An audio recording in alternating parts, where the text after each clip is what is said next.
تھانے وال deputy commissioner آغا ظہیر عباس شیرازی کی زیر سرپرستی تحصیل جہانیہ کے نواحی چکوک میں سرکاری رقبہ پر ناجائز قابضین کے خلاف بڑی کارروائی کے دوران 6 کروڑ 29 لاکھ روپے مالیت کا 296 کنال 2 مرلہ سرکاری رقبہ ناجائز قابضین سے واگزار کرا لیا گیا۔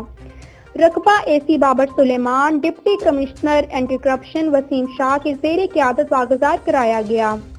اس کارروائی میں محکمہ مال، تحصیل کونسل کے عملے اور سیکیورٹی فورسز نے حصہ لیا۔ 5610R، 5710R اور 9810R میں ناجائز قابضین سرکاری رقبہ پر عرصہ دراز سے قابض تھے۔